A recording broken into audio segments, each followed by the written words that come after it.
All right. So welcome, Rudy and Paul. Hi. Good evening, good afternoon for me. Why don't we get started by you telling us what we're going to be talking about today? Yeah, so we'll be doing an introduction in the presentation, but today Paul and I will be talking about decision making in domestic violence and a project that we basically ran together, creating a VR experience for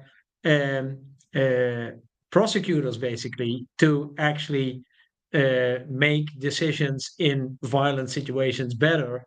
And Paul, obviously, you can see that he's actually from the police organization. He's going to talk a little bit more in detail on that topic, and I'll be talking a little bit more on the technical end of how we created this application. Okay. So what's your background in this, Rudy? Where do you come from? Yeah, so my background is actually a technical background. I run a company called Bluetooth. We are a company that develops game-based learning tools for our customers, and we basically do that in a durable and flexible way, where we provide access to basically content development based on a zero-code platform to our customers. So the majority of our company actually has programmers and 3D artists, but also instructional designers.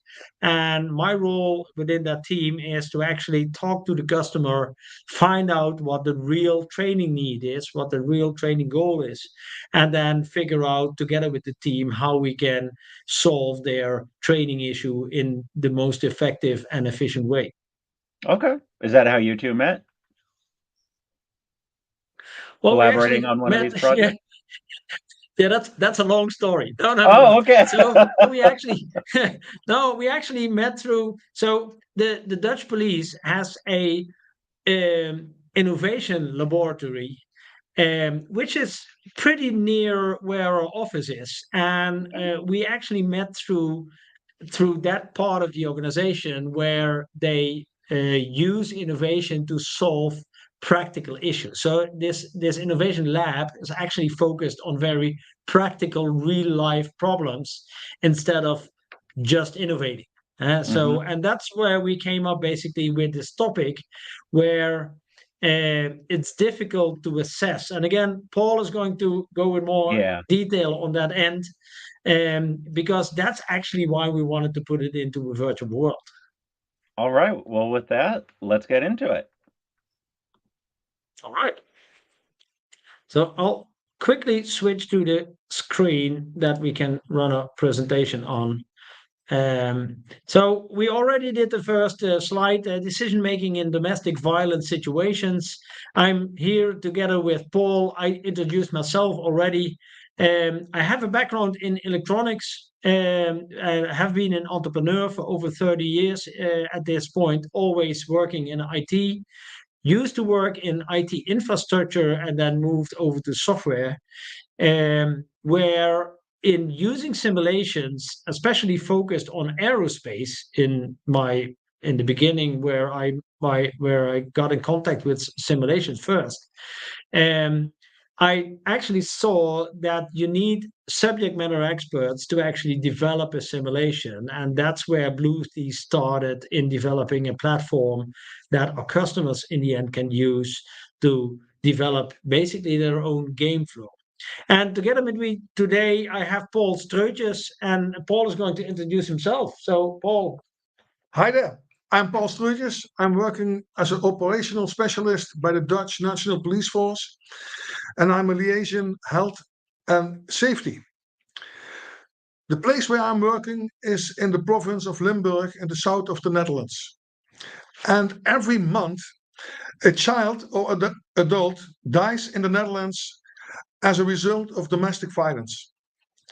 We register 84,000 incidents of domestic violence every year. In reality, the numbers are much higher. Those involved do not report domestic violence in all cases due to shame, fear, guilt, and dependent position in which people find themselves. The reason for this project was that we saw that signals of this were missed in domestic violence. We wanted to develop an application that gives us a place, time, and device independent training. I would like to show you the expedition, how to come to the first proof of concept. This presentation contains the training challenges, the solution, effect knowledge, transfer, future developments, and of course, we have some time for questions and answers. The training challenge. Why look for an immersive training tool? To develop a good training, you have to consider the costs, safety, and accessibility. Topics such as actors, location, trainers, travel movements of students, that all need to be considered. That made us think about whether it could in a different way. I want to share that with you about our expedition.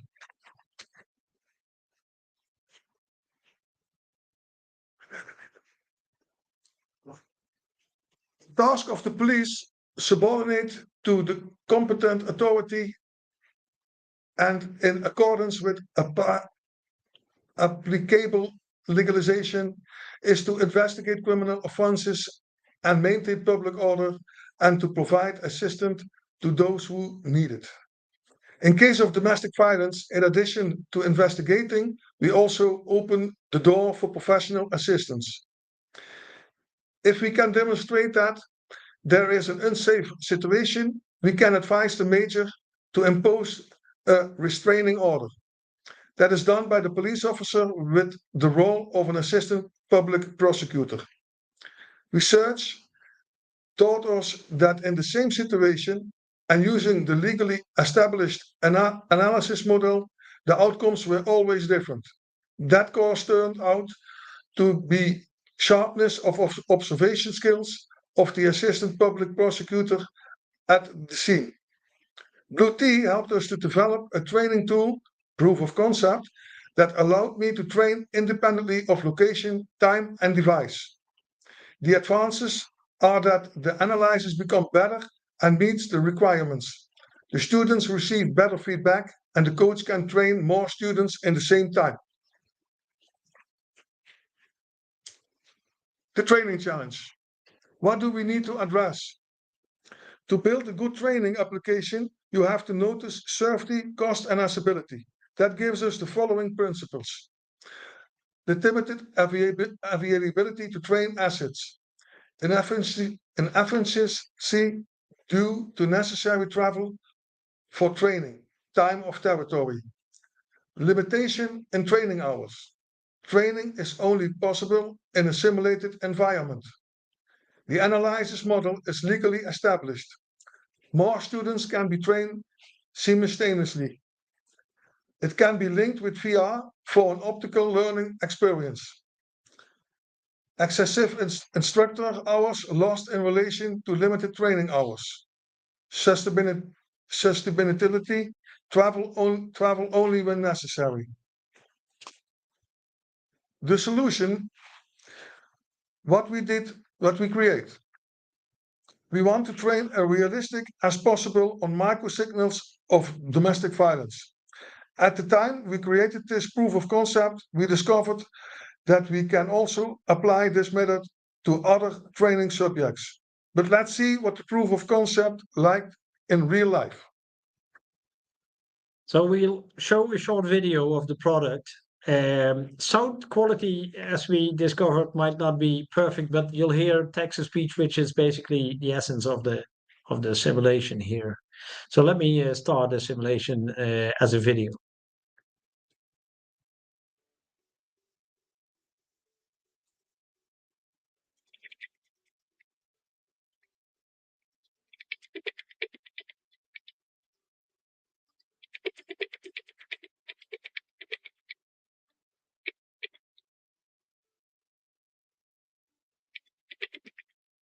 We have a report from the neighbors about a lot of strange noise, such as something breaking and someone screaming. We don't have any information about the possible perpetrator. Please investigate the location, collect information, and decide what should you do about this situation.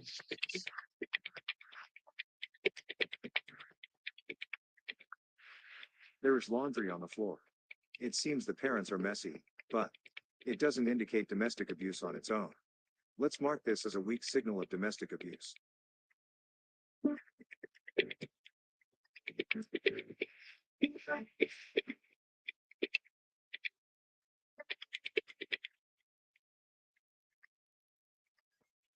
I hear barking coming from the family's dog outside. Maybe this dog just saw another dog. Let's mark it as a weak signal of domestic abuse.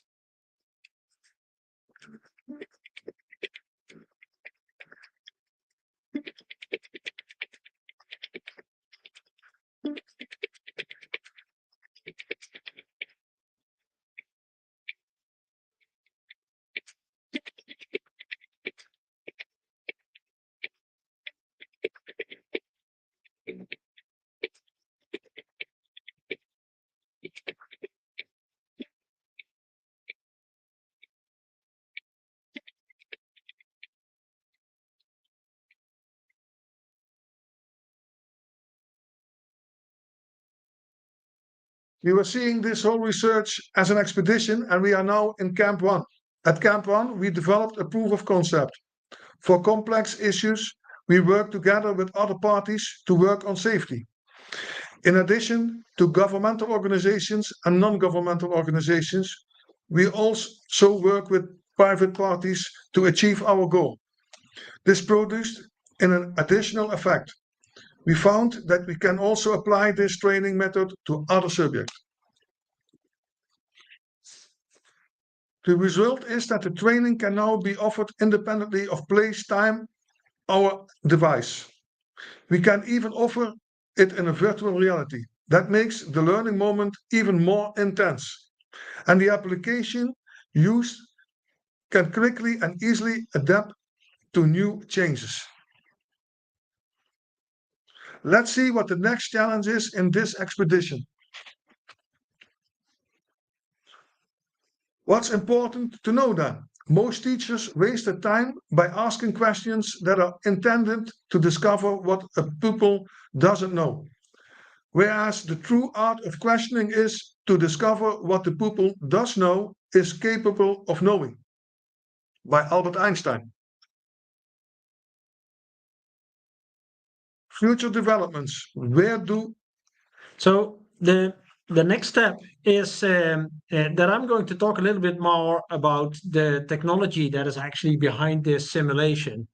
And before I do that, you already heard a quote of Albert Einstein, but I'm going to use a part of research that a psychologist, Hermann Ebbinghaus from Germany, did in the late 19th century. And it's actually called the forgetting curve. So, this curve actually indicates how fast people forget information. And to train people better, you actually want this curve to slightly go up, because when it goes down fast, you forget a lot. It's basically how it works. So, how could you actually make people remember more? And there's basically one simple method of doing that. So, first of all, knowledge needs to be meaningful.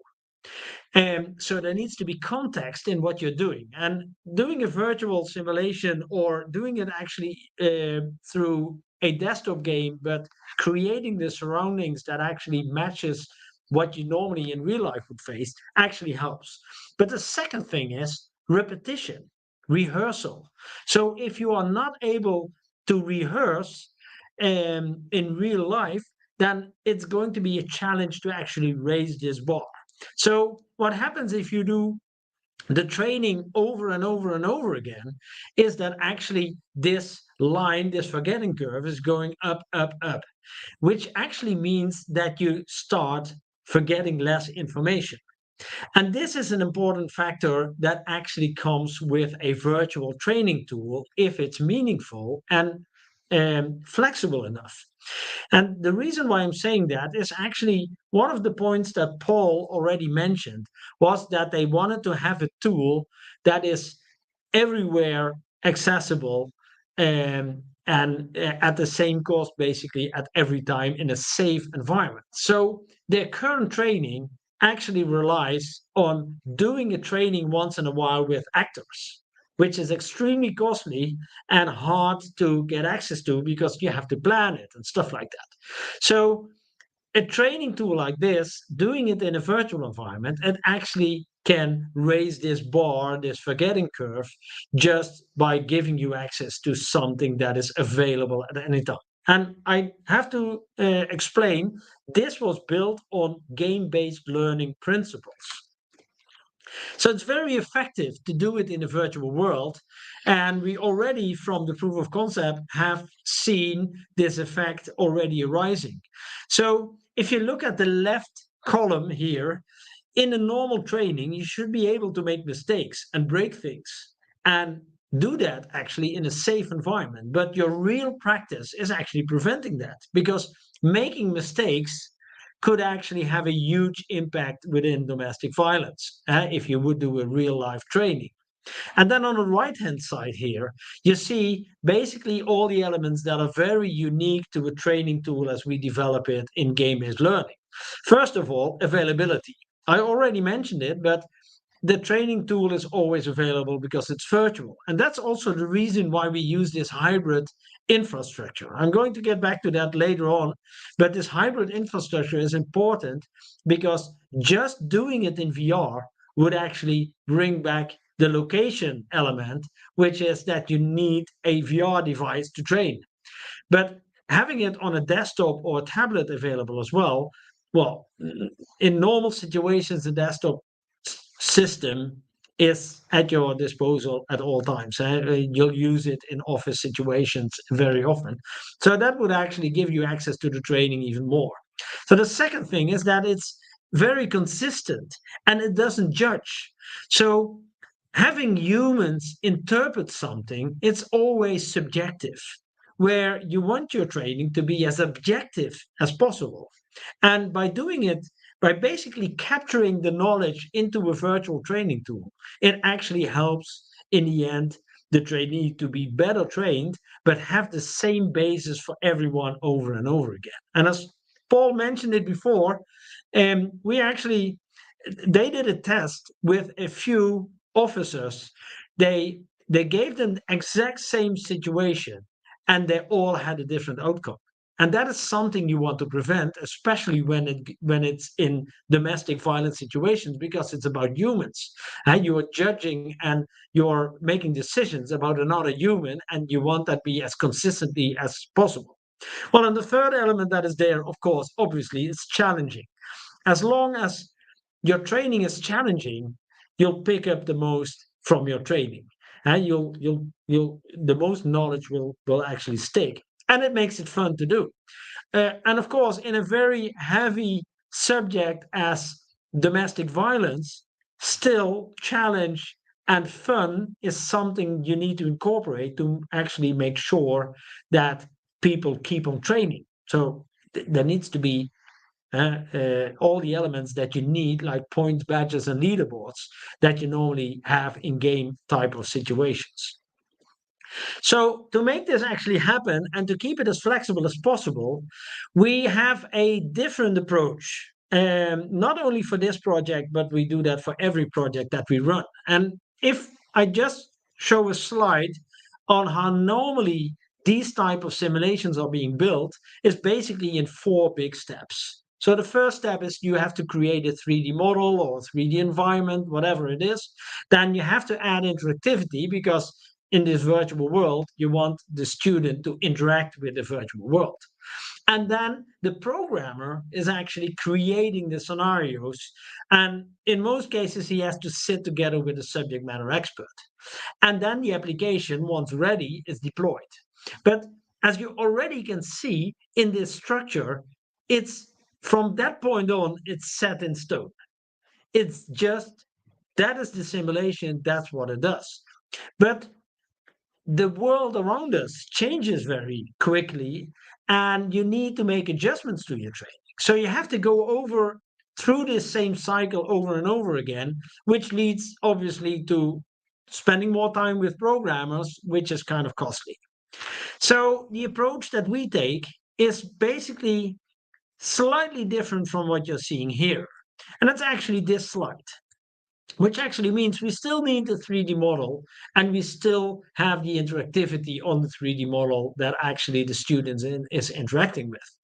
But then we deploy the application. So basically, there is no scenario, no connected elements basically within this virtual world. And then we have a tool that is actually outside of the simulation that controls your game flow, sort of a content management system for game flow, which is a very intuitive game-based learning tool that allows you to create a personal coach or a virtual instructor, or to help the student when he gets stuck in the simulation, or to challenge the student even. So it makes it interesting to actually do that.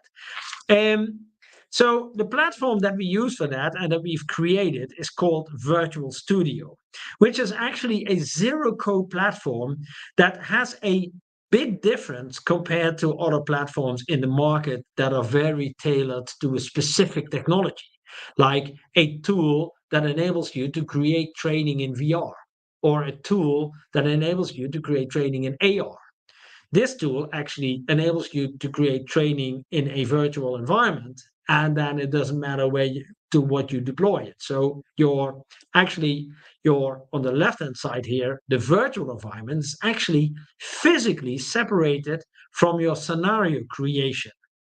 And this is what we call basically the engine of the simulation. So your virtual environment can actually change, while your scenarios might also be different.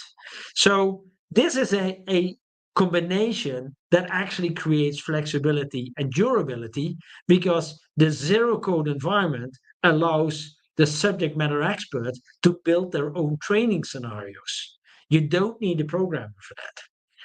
And if you then look at the development, how we develop stuff like this, is actually during the development, you see about 50% virtual environment creation by specialized knowledge, such as software programmers and 3D developers. On the other end, you see 50% is in scenario development, which is normally being done by our own instructional designers that actually work together with the customer to build this basis of the product. But once we actually deploy the product, you see a different schedule, because only if we have to change the 3D environment, only at that moment we need these programmers again. And that has been proven over time is about 15% compared to 85% where you change your training scenario. Because your physical world normally doesn't change that much, but what you do in this physical world, that is actually going to change. Yeah? Your procedures change and everything around it. So you see a huge change of leverage here, where in the end, without any coding, you can actually create any scenario within this same virtual world. And I have a nice example, because the project actually currently is expanding to a different area within a different organization, although also governmental, where they are going to use the same virtual environment for poverty training. So people that end up in poor situations and have to handle a poor lack of money situation in a personal environment, and they can actually experience and train in the same environment that we also do the domestic violence in. So it's very powerful of having this available in a zero code environment. And since we are not the experts on the subject, we can program, but we are not the experts on the subject, and that's why we do this. So giving you another view on how this actually works is, on the left-hand side, you basically have your virtual environment, which in this case, I would call it a digital twin. It's a 3D model of how this environment would look like. And it basically, so we choose sort of a more cartoony style environment that all has to do with how you transfer knowledge and how you get distracted from something that looks kind of real but is not real. If you step away a little bit further, the effect is bigger, basically. So you have your virtual environment, and then on top of that, completely at the top, you see basically all the different technologies. And in between that, we basically have this layer of Virtual Studio that allows us to build in all these elements that you need for game-based learning and effective knowledge transfer. And the reason why we do this is basically, and you see it blinking now, is this question mark. Because who can actually tell what the next technology will be in the future? I have no idea. It probably will be something that combines VR and AR, or maybe just goes AR, or maybe just goes VR. I have no idea. So these are all devices that are going to be commercially available, and we want our training tool basically to adapt to that in a very easy and simple way. Basically, this falls back to the 15% that I just showed. And we need to do just a little bit of work to make it work in this new unknown environment where your training tool, in essence, stays exactly the same. It doesn't change.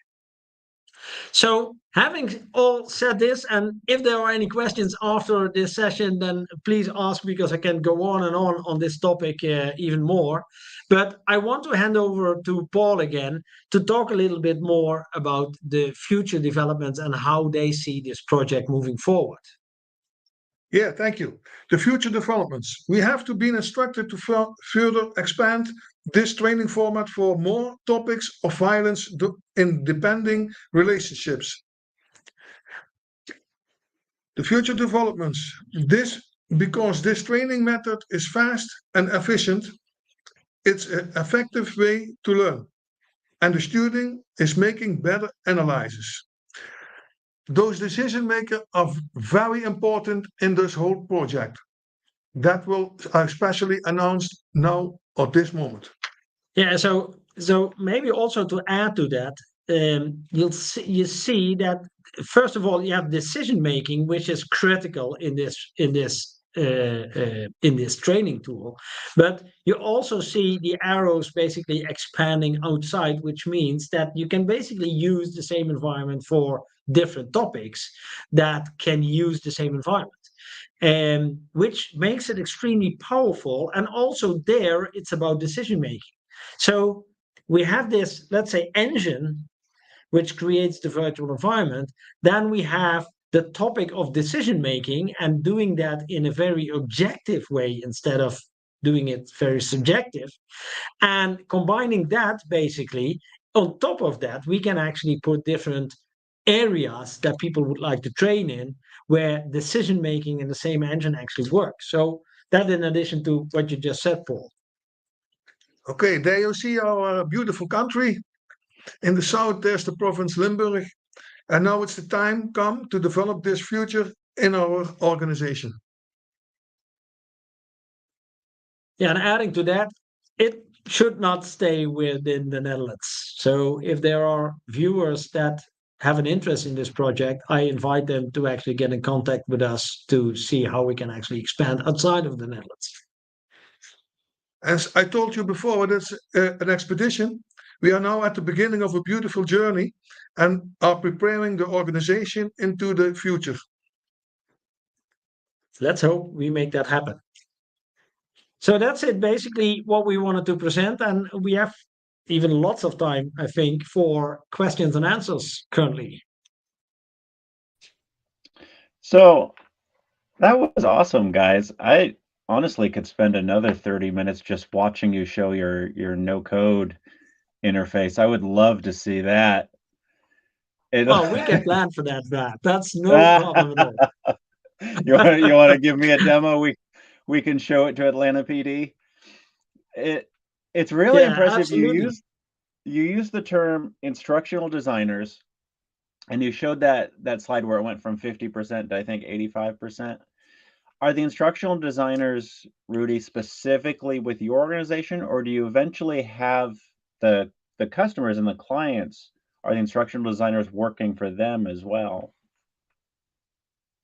Well, actually, so first of all, creating tools like this is always a cooperation.